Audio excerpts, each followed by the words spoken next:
কিন্তু এটা আমাদেরকে দেখানো হয়েছে বন্ধু, উদ্দেশ্য কিন্তু এইটাই ছিল যে পাকিস্তানকে দ্বিধা বিভক্ত করলে এই সাবকন্টিনেন্টে মুসলিমদের আর শক্তিশালী কোনো দেশ থাকবে না, তারা একসূত্র আধিপত্য বিস্তার করতে পারে। এটা ছিল মূল লক্ষ্য।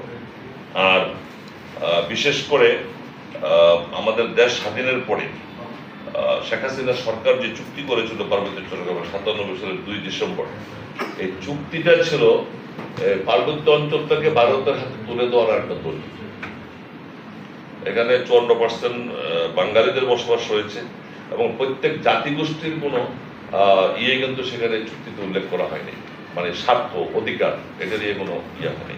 আমাদের যে কনস্টিটিউশন রয়েছে, রাষ্ট্র পরিচালনার যে সংবিধান সবচেয়ে বড় কিতাব, এটাকেও ফলো করা হয়নি। এটার অনেকগুলো ধারাকে বৃদ্ধাঙ্গুলি দেখানো হয়েছে, যে কারণে পার্বত্য চট্টগ্রামে যে আজকে বললো যে আপনি চাইলে পার্বত্য চট্টগ্রামে গিয়ে 1 ঘন্টা জমি কিনতে পারবেন না, যদি মনে করেন যে ভালো পরিবেশ, একটু জমি 1 ঘন্টা জমি একটু বাংলো বানাবো থাকবো, পারবেন না।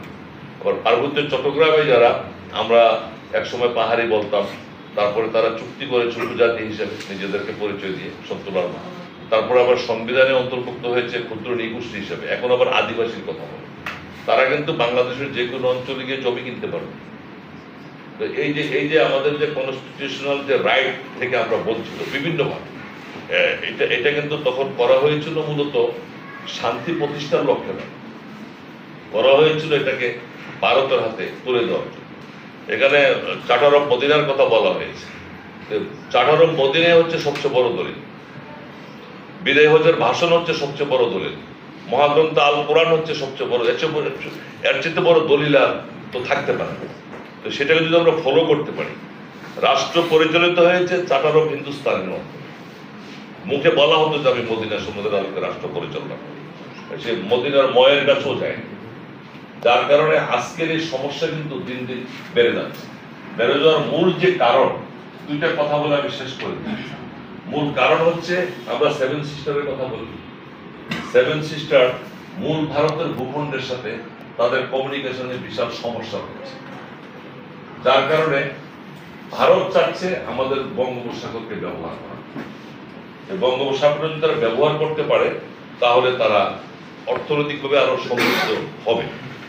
যার কারণে 7 সিস্টার সহ আরো কিছু ষড়যন্ত্রের মধ্যে তারা চাচ্ছে, যেমন আজকে স্বাধীনতার কথা উঠছে, অনুপ চেটিয়ারে একসময় বাংলাদেশের তারা আশ্রয় পেয়েছিল যে তারা আসাম ত্রিপুরা স্বাধীন করবে। বাংলাদেশ কিন্তু তাদেরকে রাখতে পারে নাই। ইন্ডিয়া বলেছে তাকে গ্রেপ্তার করে আমার হাতে তুলে দিতে হয়েছে। কিন্তু আজকে কলকাতায়, পশ্চিমবঙ্গে, ত্রিপুরায়, আসামে, দিল্লিতে, মিজোরামে 7 থেকে 8,000 সশস্ত্র সন্ত্রাসী সন্তুলার ট্রেনিং দিচ্ছে। ভারত সরকার তাদেরকে থাকা, খাওয়া, অস্ত্র সবকিছু দিচ্ছে। কলকাতায় মাঝে মধ্যে বড় বড় সেমিনার হয়। ব্যারিস্টার দেবাশিস, তারপরে সাবেক সংসদ উষাদুল তালুকদার, সন্তুল আরমার সেখানে গিয়ে ভারতের মুখ্যমন্ত্রীদেরকে নিয়ে মিটিং করে যা কি চায়, আমরা ভারতের সাথে সম্পৃক্ত হতে চাই। দিল্লিতে আপনার মনোনীত জুম্মু, তাকে 5 তালা বাড়ি করে দেওয়া হয়েছে, ভারতের গভর্নমেন্ট দিয়েছে। সে আন্তর্জাতিক বিষয়ক সম্পাদক হচ্ছে জেএসএস, জনসংহতি সমিতি। সেখানে আন্তর্জাতিক, এখানে মুসাদ কাজ করতেছে, ইসরায়েল ভারতের কাজ করতেছে। সন্তুল আমরা মাঝে মধ্যে ভারতে যায় 1 মাস 1.5 মাস সেখানে।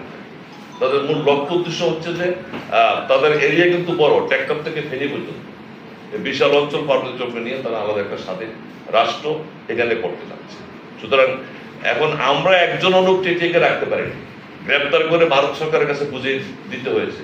আর আজকে বাংলাদেশকে দ্বিখণ্ডিত করার জন্য, আলাদা একটা স্বাধীন রাষ্ট্র করার যে ষড়যন্ত্র বিদেশিরা করছে, ভারত সমস্ত যোগান দিচ্ছে, টাকা দিচ্ছে, পয়সা দিচ্ছে, ট্রেনিং সেন্টার করে দিচ্ছে, অস্ত্র দিচ্ছে, রসদ দিচ্ছে, চিকিৎসা, সমস্ত কিছু করছে। আমরা কিন্তু এই কথাটা আজ পর্যন্ত বলতে পারি নাই ভারতকে যে আমার দেশকে দ্বিধা বিভক্ত করার জন্য, দ্বিখণ্ডিত করার জন্য আমার দেশের বিদ্রোহীদেরকে যে তুমি জায়গা দিচ্ছ এটা বন্ধ করো, এটা কিন্তু আমরা বলতে পারিনি আজ পর্যন্ত। সেই সাহস কিন্তু আমাদের হয়নি। সুতরাং আজকে যেটা ধর্ষণের কথা বলছেন, কে আপনারা বলছেন বোধহয় বাটিরাঙ্গার, আপনি না অনেক কথাই বলেছেন, আসলে এইটা দর্শক বিষয়, এটা হয়ে আসছে, এটা আরো অনেক কিছু হবে, এটাকে সাজানো নাটক।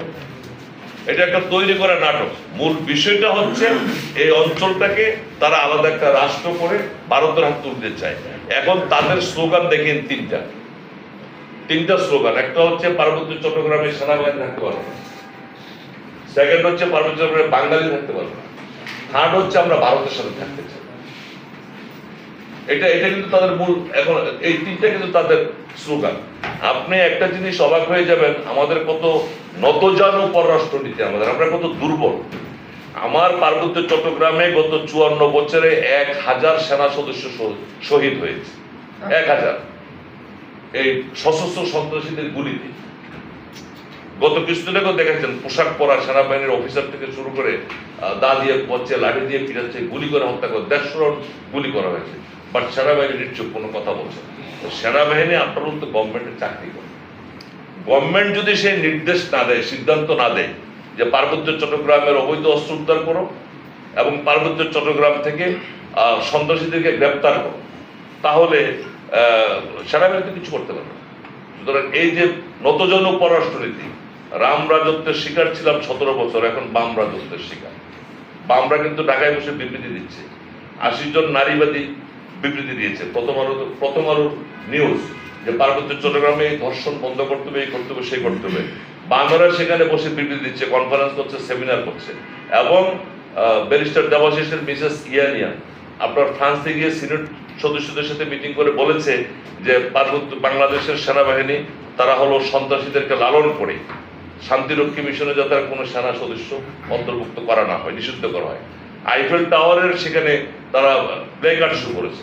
গত পহেলা বৈশাখে দেখেছেন আপনারা, ঢাকাতে ইয়ানিয়ান 2টা প্লে কার্ড শুরু করেছে। একটা প্লে কার্ড ছিল, লেখা ছিল ফিলিস্তিন থেকে যেভাবে মসজিদ করিয়ে মুসলমানদেরকে বিতাড়িত করা হয়েছে, পার্বত্য অঞ্চল থেকে সেভাবে তাদেরকে বিতাড়িত করা হবে, এবং সেটার কার্যক্রম শুরু হয়েছে।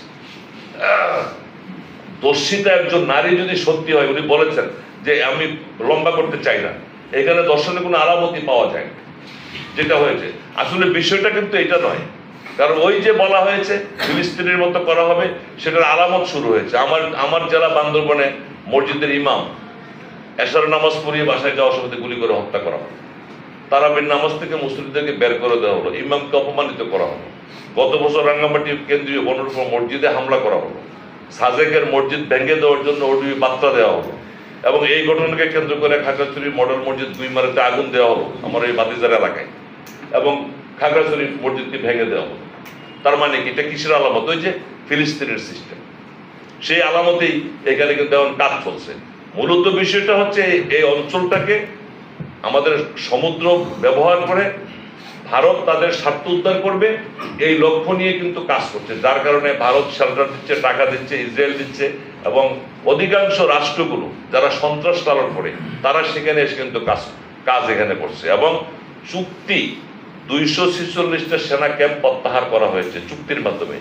এই 246টা সেনা ক্যাম্প প্রত্যাহার করার পরেই পার্বত্য অঞ্চল কিন্তু সন্ত্রাসীদের অভয়ারণ্য হয়েছে। এখন আপনার যেটা আমার যে দাবি আজকে এখানে, আপনি রাষ্ট্রের কাছে বলেন, সরকারের কাছে বলেন, সংস্কার কমিশনকে বলেন, 2টা কথা বলেন যে এই অস্থায়ী সেনা ক্যাম্পগুলো যে প্রত্যাহার করা হয়েছে, এই কারণে পার্বত্য চট্টগ্রাম এখন হুমকির মুখে পড়েছে। এই সেনা ক্যাম্পগুলো পুনরায় প্রতিস্থাপন করতে হবে। 1036 কিলোমিটার আমাদের সীমান্ত সড়ক নির্মাণ করতে হবে, কাঁটাতারের বেড়া দিতে হবে। সীমান্তে বিজিবির কোনো আমাদের ক্যাম্প নেই, বিজিবির আপনার বিউপি ক্যাম্প করতে হবে। পাহাড়ের উঁচু জায়গাগুলোতে আপনার হেলিপ্যাড করতে হবে, নতুন নতুন ক্যান্টনমেন্ট করতে হবে। যৌথ বাহিনীর মাধ্যমে অপারেশন করে সন্ত্রাসকে দমন করার ব্যবস্থা করতে হবে। আর আপনাদের কাছে আমি অনেক আগে থেকে আহ্বান রেখেছি, জামাত ইসলামের কাছে রেখেছি, খেলাফত মজলিসের কাছে রেখেছি, হেফাজত ইসলামের কাছে রেখেছি। আর ইসলামী আন্দোলন তো এটা আমার প্রাণের, এটা আমার হার্ট, আমি এটাকে খুবই করি। আপনাদের কাছে আহ্বান রেখেছি, আমাদের 376টা মৌজা রয়েছে পার্বত্য অঞ্চল, 376টা মৌজা, 376 জন হেডম্যান, একজনও কিন্তু বাঙালি নেই, মুসলমান নেই। 121টা ইউনিয়ন রয়েছে, 7টা পৌরসভা, 26টা উপজেলা, 3টা জেলা, 3টা জেলা পরিষদ, 3টা সার্কেল, একটা ডেভেলপমেন্ট বোর্ড, একটা মন্ত্রণালয়, 3টা সংসদীয় আসন, একটা রিজিওনাল কাউন্সিল। এখানে কোনো জায়গায় বাঙালি কারোর কোনো নেতৃত্ব কর্তৃত্ব নাই। এবং এই যে পাহাড়ি ছেলে মার মাসে, এই সম্প্রদায়, তাদেরও কোনো নেতৃত্ব কর্তৃত্ব নেই। সে চাক, তাদের কোনো নেতৃত্ব কর্তৃত্ব নেই। এখানে চাকমাদের সমস্ত নেতৃত্ব কর্তৃত্ব শোষণ, নির্যাতন। এবং বর্তমানে সুপ্রদীপ চাকমা, তার বিরুদ্ধে তার স্বজাতিরাই কিন্তু কুশপুত্তলিকা ধাওয়া করতে তার অপসারণ হচ্ছে। সেখানে ন্যায় বিচার বলতে কোনো কথা নেই। বৈষম্য তো এটা কি পর্যায়ে বৈষম্য, এটা বলে শেষ করা যাবে না। সুতরাং আমার বক্তব্য হচ্ছে, আমাদের সীমান্ত রক্ষা করতে হবে, সীমান্তকে কাঁটাতারে বেড়া দিতে হবে, বিজেপির ক্যাম্প করতে হবে, 246টা সেনা ক্যাম্প এটাকে অনুস্থাপন করতে। এবং ভারত যে আগ্রাসন চালাচ্ছে, আপনারা বললেন এটা আসলে গর্ব করে আপনারা বলেন, কিন্তু কেন বলেন এটা আমি জানি না। এটার সাথে সব কথার সাথে তার একমত হতে পারে না, কিছু কিছু কথা দ্বিমত পোষণ করি। যে গর্ব করে বলেন যে আলেমরা, হুজুররা, যে আমরা যে মন্দির পাহারা দিই। কেন পাহারা দিই মন্দির? যে সনাতনী ধর্মাবলম্বীরা, বৌদ্ধ ধর্মাবলম্বীরা, খ্রিস্টান ধর্মাবলম্বীরা যদি সংখ্যালঘু হয়, আমরা সংখ্যাগুরু, তারা আমাদের কাছে আমানত, এই জন্য আমরা পাহারা দিই যাতে তাদের কোনো ক্ষতিগ্রস্ত না হয়। তো ভারতেও তো আমরা সংখ্যালঘু, 150 কোটি মানুষের দেশে আমরা 30 কোটি মুসলমান ভারতে, ওখানে তো ঘোষণা দিয়ে মসজিদ ভাঙ্গা হয়, ঘোষণা দিয়ে মাদ্রাসা বন্ধ করে দেওয়া হয়, ঘোষণা দিয়ে গরু জবাই করে, গরু খাওয়া বন্ধ করে দেওয়া হয়, আল্লাহু আকবার বললে পিটানো হয়। সেখানে সুপ্রিম কোর্টে সেখানে মামলা করা হয়, কোরআনের আয়াত পরিবর্তন করতে হবে। তাহলে কি হলো? বিচারটা কোথায়? সুতরাং ইসলামই পারে।